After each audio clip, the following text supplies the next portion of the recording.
বীরভূমের পাথর ব্যবসায়ীর আত্মীয়ের বাড়িতে জকের ধন ১৯ ঘন্টারও বেশি সময় পর অবশেষে টাকা গোনার কাজ শেষ হয়েছে। ভোর রাত ৩টে থেকে যে কাজ শুরু হয়েছিল অবশেষে ১৯ ঘন্টা পর টাকা গোনার কাজ শেষ হয়। এখনো পর্যন্ত ২০ কোটি টাকারও বেশি উদ্ধার হয়েছে। টুলু মণ্ডলের আত্মীয় মিনারের বাড়িতে টাকা এবং সোনার মিনার, থরে থরে সাজানো টাকা, সোনার বাট, চক্ষু চড়ক গাছ। পুলিশ আসে এবং তল্লাশি শুরু করে। তারপর কিছুক্ষণ আগেই রাত 10:30টায় এই টাকা গোনার কাজ শেষ হয়। কিন্তু প্রশ্ন হচ্ছে যে একজন সরকারি কর্মী অবসরপ্রাপ্ত ৩৫,০০০ টাকা পেনশন পেতেন, তার বাড়িতে এত বিপুল পরিমাণ কোটি কোটি টাকা এলো কি করে? কি কারণে একটার পর একটা সোনার বাট সে বাড়ির মধ্যে লুকিয়ে রেখেছিল? তদন্ত করছে পুলিশ।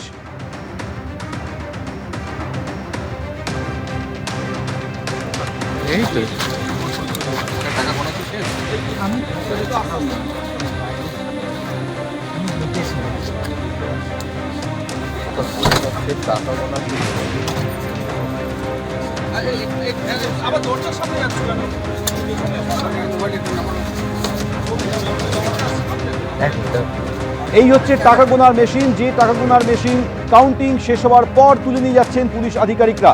ভোর রাত ৩টে থেকে মিনার মণ্ডলের বাড়িতে তল্লাশি শুরু হয়। এরপর টাকা গুনতে আনা হয় একটার পর একটা কাউন্টিং মেশিন এবং একের পর এক ট্রাঙ্ক, অন্তত ৫টি ট্রাঙ্ক আনা হয়। ফলে বুঝতেই পারছেন যে কি বিপুল পরিমাণ টাকা থাকতে পারে। এই সন্দেহ করে কাউন্টিং মেশিন এবং ৫টা ট্রাঙ্ক আনা হয়েছিল। কিছুক্ষণ আগেই সেই টাকা গোনার কাজ শেষ হয়েছে। এখনো পর্যন্ত ২০ কোটি টাকারও বেশি নগদ উদ্ধার হয়েছে। ১৫ কেজি সোনা উদ্ধার হয়েছে, সোনার বাট পাওয়া গিয়েছে। প্রশ্ন উঠছে যে এত সোনার বাট এবং কোটি কোটি টাকা মিনার মণ্ডলের বাড়িতে কেন এসেছিল? এই টাকার উৎস কি? পুলিশ তদন্ত শুরু করেছে।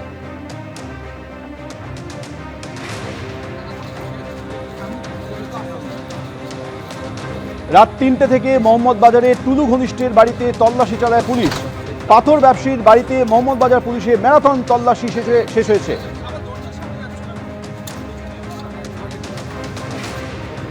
সরাসরি কথা বলবো, ভাস্কর মুখোপাধ্যায় আমাদের সঙ্গে রয়েছে। ভাস্কর, ভোর রাত ৩টে থেকে শুরু হয়েছিল, কিছুক্ষণ আগে টাকা গোনার কাজ শেষ হয়েছে। কত টাকা শেষ পর্যন্ত উদ্ধার হলো? দেখো, এখনো পর্যন্ত সিজার লিস্ট বানানোর কাজ চলছে এবং এই যে বাড়ির একদম দোতলার উপরে এখনও পুলিশ কর্মী যারা আছেন তারা এখনও নেমে আসেননি। কিন্তু আমরা যেটা পুলিশ সূত্রে জানতে পেরেছি, ২৮ কোটির একটু বেশি টাকা উদ্ধার হয়েছে এবং তার সঙ্গে রয়েছে ১৫ কেজি সোনা এবং এই সোনার মূল্য প্রায় ২২ কোটির মতো এবং দুটো মিলিয়ে প্রায় ৫০ কোটির একটু বেশি টাকা উদ্ধার হয়েছে পুরো বিষয়টা নিয়ে। এবং আমরা কিছুক্ষণ আগে যে স্বর্ণকার, মূলত যিনি সোনাগুলি দেখছিলেন, ওজন করছিলেন, তাকে আমরা জিজ্ঞাসা করি যে কত সোনা উদ্ধার হয়েছে। তিনি জানিয়েছেন যে ১৫ কেজি, এর মধ্যে ম্যাক্সিমামটাই ছিল সোনার বার এবং কিছু সোনার বিস্কুট, অর্থাৎ বিশুদ্ধ প্রায় 99% বিশুদ্ধ সোনা এই গলিয়ে এই বার তৈরি করা হয় এবং সেই বারগুলি ছিল এবং তার সঙ্গে সোনার বিস্কুট ছিল। এবং বাকি যে ২৮ কোটি সামথিং সেটা হচ্ছে পুরোটাই ক্যাশ এবং সমস্ত এই ক্যাশ এবং সোনা সেগুলিকে বাক্সের মধ্যে ভরে সেখানে তালা মারে সেখানে সিল করে দেওয়া হয়েছে এবং সিল করে এবার নিয়ে যাওয়ার প্রস্তুতি শুরু হচ্ছে। এবং যেটা আমরা জানতে পেরেছি যে কঠোর নিরাপত্তার মধ্যে দিয়ে সিউড়ি এই টাকা এবং উদ্ধারকৃত সোনা নিয়ে যাওয়া হবে। ভাস্কর, তুমি আমাদের সঙ্গে থাকো। বীরভূমের যে পাথর ব্যবসায়ী টুলু মণ্ডল, তার আত্মীয় মিনার মণ্ডলের বাড়িতে তল্লাশি চালায় ভোর রাত থেকে পুলিশ। তল্লাশি চালিয়ে বাড়ির মধ্যে ঢুকে একেবারে চোখ কপালে উঠে যাওয়ার মতো ছবি, কারণ কোটি কোটি টাকা পাওয়া যায়। কিছুক্ষণ আগেই সেই টাকা গোনার কাজ কাউন্টিং শেষ হয়েছে। এখনো পর্যন্ত ২৮ কোটি টাকারও বেশি উদ্ধার হয়েছে। ১৫ কেজি সোনা পাওয়া গেছে, যার বাজার মূল্য আনুমানিক ২২ কোটি টাকা।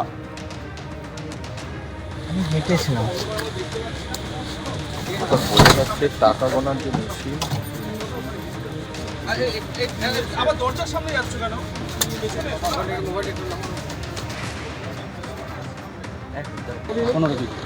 আর ওই কী ছিল, মানে সোনার কী ছিল? সবই বাট। এমনি কোনো সোনার অলংকার ছিল? সোনার অলংকার না। আচ্ছা, কত কেজি পেলেন? 15 কেজি। আর বিস্কুট ছিল, সোনার বিস্কুট কতগুলো ছিল? বিস্কুটগুলো আর বেশি বলা যায় না। সোনাগুলো কোথায় রাখা ছিল বলুন না, সোনাগুলো কোথায় রাখা ছিল বলুন না।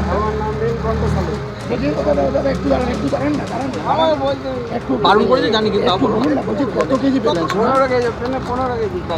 কি কি ছিল? শুধু সোনার বার না অলংকারও ছিল? অলংকার ছিল, গয়না ছিল। পাথর ব্যবসায়ীর আত্মীয়ের বাড়িতে মোহাম্মদ বাজার পুলিশের তরফ থেকে তল্লাশি চালানো হয়। প্রায় ২০ ঘন্টা এই তল্লাশির পর টাকা গোনার কাজ শেষ হয়েছে। সোনার বাট এবং সোনার বিস্কুট, সোনার অলংকার এবং পাশাপাশি নগদ 28 কোটি টাকারও বেশি পাওয়া গেছে।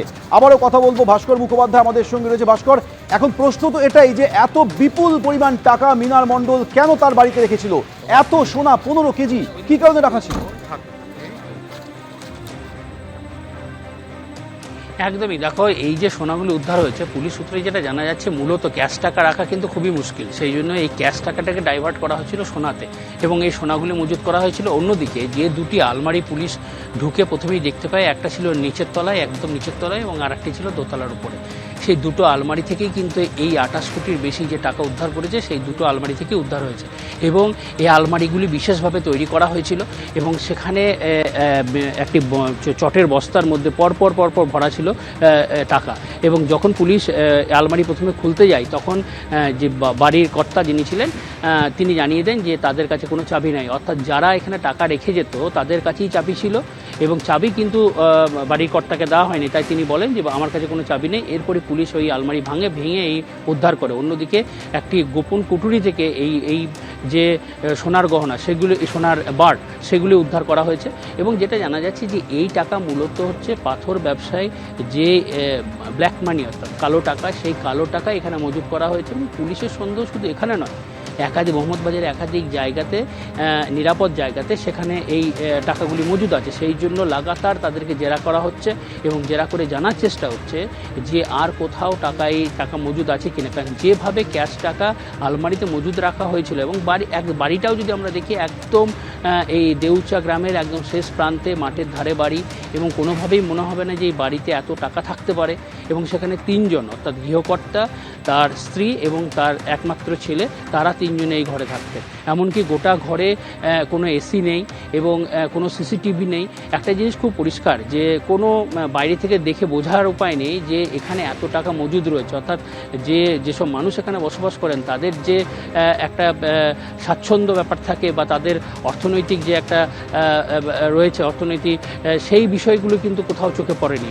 পুরোটাকেই সরিয়ে রেখে একদম সাধারণ জীবনযাপন তারা করেছেন যাতে কোনোভাবেই সন্দেহ নয় এবং সেখানে এই বিপুল পরিমাণ টাকা উদ্ধার হয়েছে। এবং সকাল 7টা থেকে টাকা গোনা শুরু হয়, পরে মেশিন নিয়ে এসে সেই টাকা গোনার গতি বাড়ানো হয় এবং এখন টাকা গোনা শেষ হয়েছে এবং যে সিজার লিস্ট তৈরি হচ্ছে সেই লিস্ট প্রায় শেষের মুখে। এরপরই এই টাকা পুলিশি নিরাপত্তায় সিউড়ি নিয়ে যাওয়া হবে। ভাস্কর, তোমাকে আপাতত ধন্যবাদ। ভোর থেকে শুরু হয়েছিল, রাতে গিয়ে শেষ হলো। টাকা গোনা শেষ হলেও বীরভূমে পাথর ব্যবসায়ীর অবৈধ টাকার উৎসে পৌঁছতে চাইছে পুলিশ। বীরভূমের দেউচায় কি ঘটল সারাদিন দেখুন।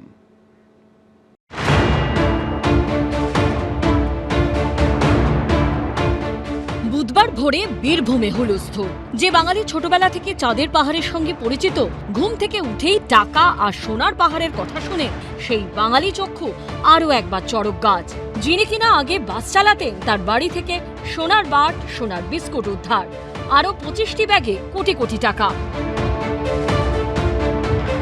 বুধবার তখন ভোর 3টে।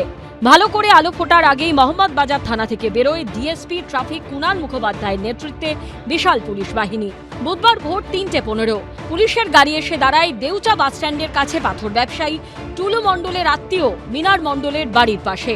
বাড়ির মালিক দরজা খুলতে না চাওয়ায় ভোর 3:20 দরজা ভেঙে ঘরে ঢোকে পুলিশ।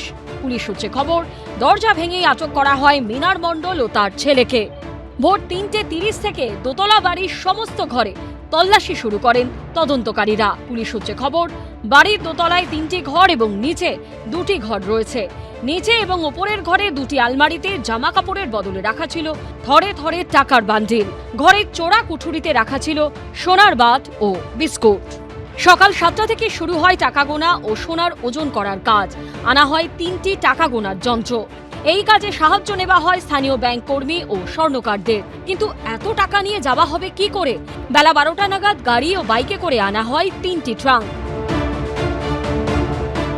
দুপুর 2টো নাগাদ টোটোয় করে আনা হয় আরও 2টি ট্রাঙ্ক। আমরা যে জায়গায় দাঁড়িয়ে রয়েছি এটা হচ্ছে দেউচা এলাকাতে। টাকা যে গোনার কাজ হচ্ছে সেখানে একটু সমস্যা হচ্ছে, কারণ বিদ্যুৎ সংযোগ যে ব্যবস্থা সেটা কেটে যাওয়ার দরুন। এবং ইতিমধ্যে এখানে দেখাবো যে একটি জেনারেটর, সেই জেনারেটর নিয়ে আসা হয়েছে পুলিশের তরফ থেকে। কারণ হচ্ছে টাকা গোনার কাজ সেটা কিন্তু কন্টিনিউ হচ্ছে। গত 15 বছর ধরে অন্ততপক্ষে 10,000 কোটি টাকার সরকারি রেভিনিউ এইভাবে লুট হয়েছে। মাননীয় মুখ্যমন্ত্রী যদি দুর্নীতির বিরুদ্ধে বলতে যান, তাহলে যারা তৃণমূল থেকে দূরত্ব তৈরি করছে, যাদের বিরুদ্ধে বহু অভিযোগ আছে, যারা ভালো সাজছে, তো তাদের ক্ষেত্রেও একইভাবে আইন প্রযোজ্য হওয়া উচিত। এবং আপনার পুলিশ বা সিআইডি বা সিবিআই বা ইডি তাদেরও একইভাবে অ্যাকশন নেওয়া উচিত। বাড়ির মালিক মিনার মণ্ডল ও তার ছেলের থেকে পুলিশ জানার চেষ্টা করছে টাকা কার, আরও টাকা কোথাও রাখা আছে কিনা। আর এই টাকা যার হতে পারে বলে অনুমান করা হচ্ছে সেই টুলু মণ্ডল এখন পলাতক। ভাস্কর মুখোপাধ্যায় ও পার্থপ্রতিম ঘোষের রিপোর্ট, এবিপি আনন্দ। এবিপি আনন্দ, এগিয়ে থাকে, এগিয়ে রাখে।